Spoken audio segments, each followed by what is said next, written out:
है अगर गुरुवर का सानिध्य पाना तो विद्यासागर.गुरु पर जरूर आना।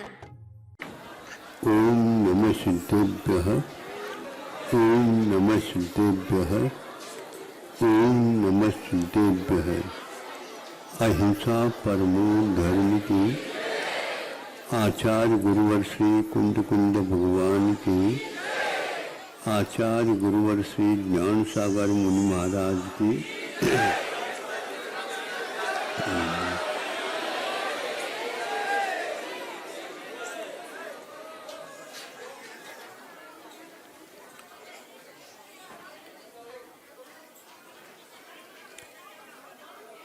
आप लोगों ने सुना होगा या पढ़ा होगा,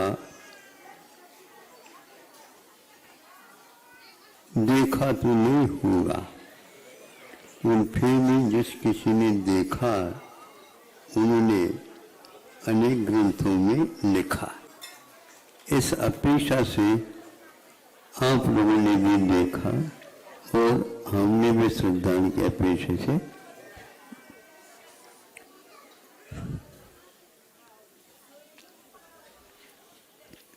बगुला भी वहीं पर रहता है और हंस भी वहीं पर रहते हैं और उस सरोवर का नाम मानसरोवर। इस मानसरोवर को देखने के लिए आप लोग भी लालायित होंगे।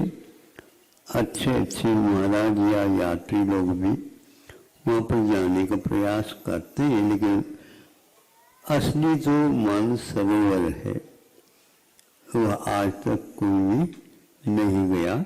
चीन के पास ही है बताते हैं, लेकिन यह किंवदंती की बात अथवा ग्रंथों के आधार पर वहाँ पर प्रथम तीर्थंकर का निर्माण कल्याणक देवों के द्वारा धूमधाम के साथ हो गया था युग के आदि में। उनमें से वह उस स्थान में ये मछली को पकड़ने वाला बगुला भी रहता है और हंस भी वहीं पर रहता है। हंस इसलिए रहता है कि उसके लिए भी खाद्य मिलता है। बगुला इसलिए मिलता है कि क्षुधा को निवारण करने के लिए इन तीन प्रकार में हिंसक वृत्ति से अपना उदर निर्वाह करता है। कभी कभार मान लो मछली नहीं भी मिलती है तो जलीय काई इत्यादि के माध्यम से अपनी क्षुधा का प्रशमन कर लेता है। दोनों सफेद रहते हैं, ऐसा सुना। बगुला तो देखने को मिलता ही है, हंस पक्षी बहुत दुर्लभ होते हैं। इसकी इतनी ख्याति है हंसों की कि भारत में कुछ साधु होते हैं परमहंस के नाम से। हाँ, तो वह ऐसा क्यों नाम है कि वो इसी प्रकार श्रमण यदि होते हैं, साधु यदि होते हैं तो श्रावकों के ऊपर भी उसका प्रभाव तो अवश्य पड़ता हो। तो वहां पर उदर निवाह और जीवन यापन करते रहते हैं। मछली भी चोंच से ही अपने खाद्य का सेवन कर लेते और हंस भी कर लेते।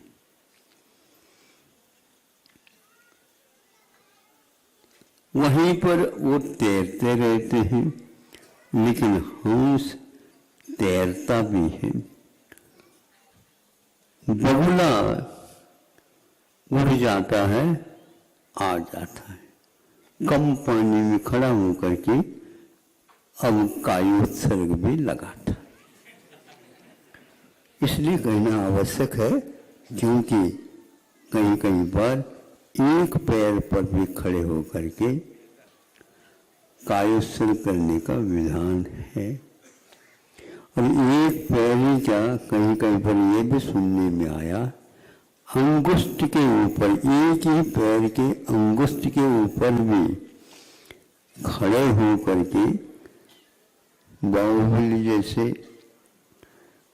खड़े होते होंगे और महीनों तक उसके माध्यम से तपस्या करते।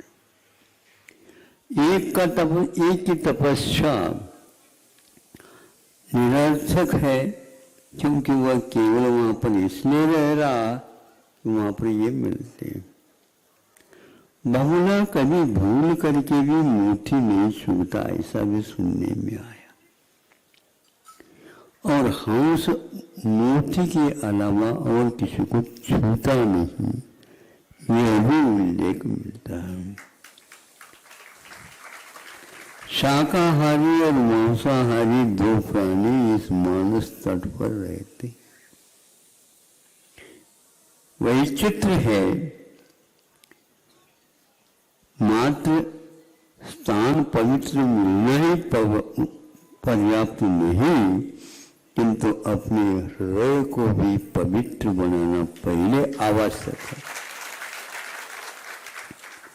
अब ये बताओ, जहां कहीं भी भगवान को रख सकते हैं क्या? हा? नहीं है ना? तो आप पापमय हृदय वाले हो करके श्री जी को इस वेदी के ऊपर कैसे रख रहे हो, बताओ?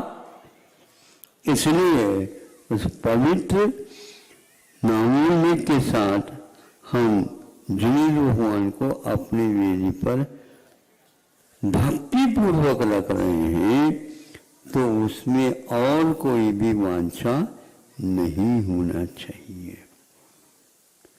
ये हो गया, किंतु पवित्र मन बनाने के लिए कैसे बनाए? बर्तन जैसे बांधते हैं, राख वगैरह लगा करके, आज यदि राख नहीं मिलता तो निर्मा वगैरह कर लेते, साफ कर लेते। पानी भी रह जाता तो उसको भी शुद्ध वस्त्र के द्वारा सुखा देते हैं। सुखा करके फिर सिंहासन रखते हैं, सिंहासन के ऊपर श्री जी को रखते हैं। और लाते समय श्री जी को कैसे लाते हैं? ऐसे पकड़ कर ले आए, यूं लेकर। हमने एक स्थान पर ये भी देखा, मतलब उनकी भक्ति थी, ऐसा होता है नहीं पता नहीं। अब उनको कुछ स्थान यहाँ पर रखने के लिए नहीं मिला और प्रतिमा थोड़ी सी बड़ी थी, तो उस समय उन्होंने सर्वप्रथम अब इस स्थान को शुद्ध तो बनाना, मंगल तो बनाना, तो अपने हाथ में केसर तो रहता ही है, उसके माध्यम से स्वस्तिक बना लिया और उसके ऊपर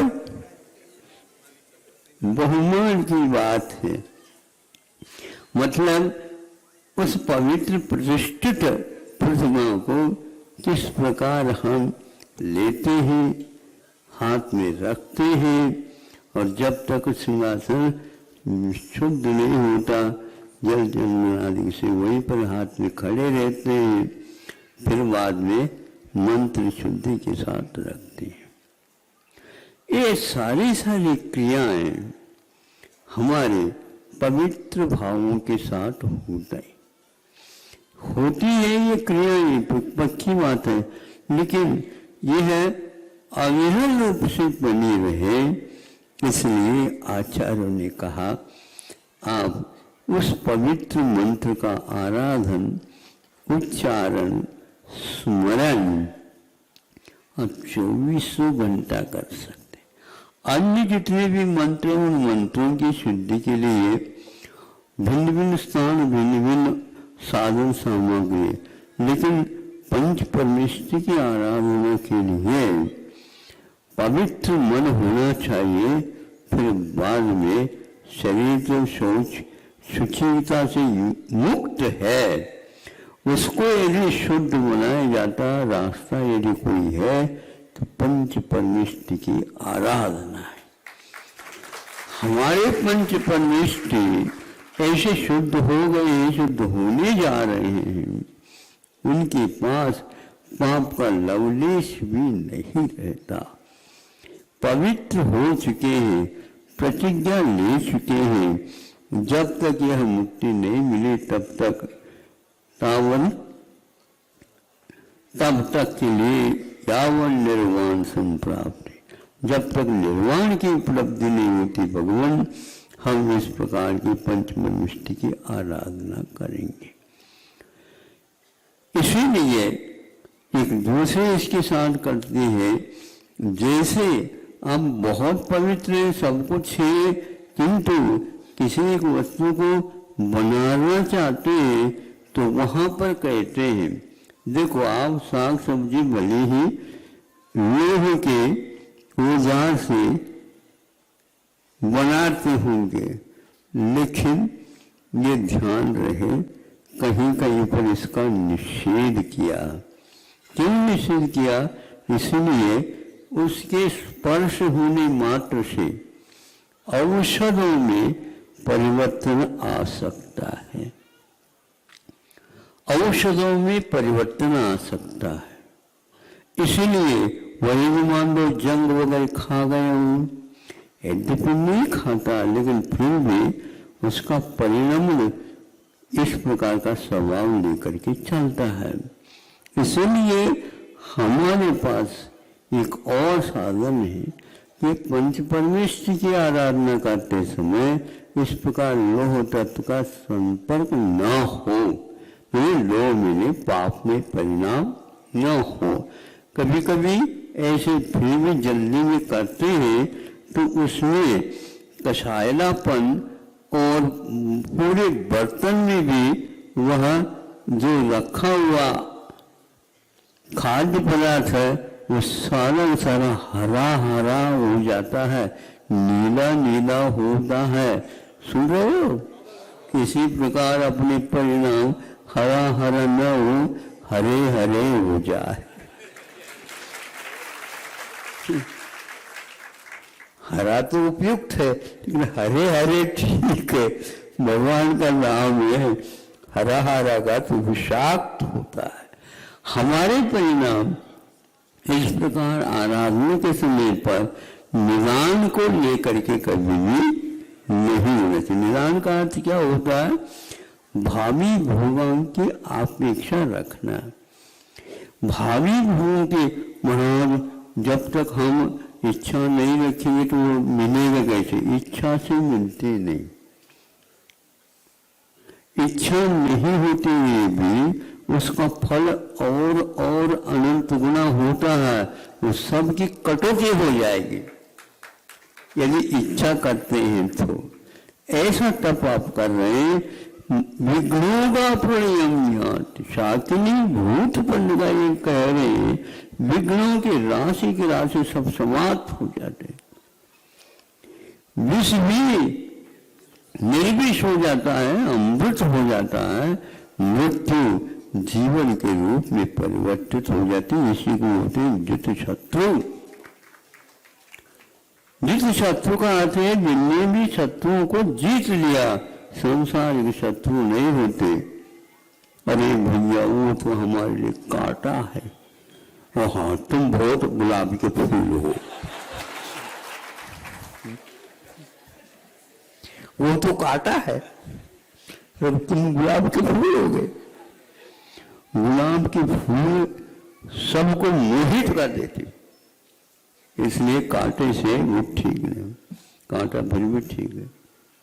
कांटे के कारण हम नीचे देखते देखते चलते, फूल के कारण फूल बिछा दो। राग की बात करते हो, फूल बिछाया नहीं जाता। ऐसे टीचिंग करूंगा चरण चरण जो कि ऊपर उनके चलते रहते, चार अंगुलों पर नीचे कमल बिछाए जाते। अब कमल बिछाने की जो इच्छा यदि करोगे, 3 काल में आपको वह सौभाग्य नहीं मिलेगा। भक्ति भाव करते हैं तो संभव है नीचे उनके पग तलियों में हम फूल बिछा सकते। देवगण आकर के ऐसे ऐसे दिव्य वैभव के साथ उनकी आराधना करते, अब वो भाग्य समझते। वहाँ हंस और बगुला इन दोनों को ये जोड़े तो हैं, लेकिन इनकी चाल में, इनकी प्रकृति में, इनके खाद्य में, इनके जीवन के लक्ष्य में जमीन और आसमान का अंतर है। हमें आसमान की ओर देखना चाहिए और जब तक वो आसमान न मिले हमें नीचे जमीन को देख करके भी चले। इसका अर्थ यह है अभिमान से मुक्त हो करके, निदान आदि के छल कपड़ों से मुक्त हो करके करना चाहिए। क्योंकि इसलिए कह रहा हूँ, वृत्ति हमेशा हमेशा शल्य से रहित होता है। निदान को भी एक स्थान पर शल्य कहा है, तो आप वृत्ति है ना, लेकिन माया, मिथ्या और निदान इन तीनों शल्यों से रहित है, तो आप वृत्ति है। व्रत लेने मात्र से नहीं, किंतु माया, मिथ्या, निदान, माया, मिथ्या, निदान छोड़ने के उपरांत में व्रत का संकल्प अपने आप में अलग होता है।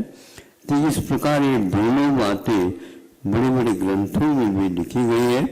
आप लोग ग्रंथ तो बांट रहे हैं, खूब ग्रंथों का वितरण होता रहता, मुझे देखना हो कि अवसर मिल जाता है, लेकिन थोड़े से संयम रखा करो। आपके पास एक शास्त्र आ रहा है, लेकिन उद्यम नहीं होना चाहिए। जो पीछे बैठे हैं वो आपकी पीठ देखने के लिए नहीं बैठे, महाराज जी के दर्शन करने के लिए। अहिंसा परमो धर्म की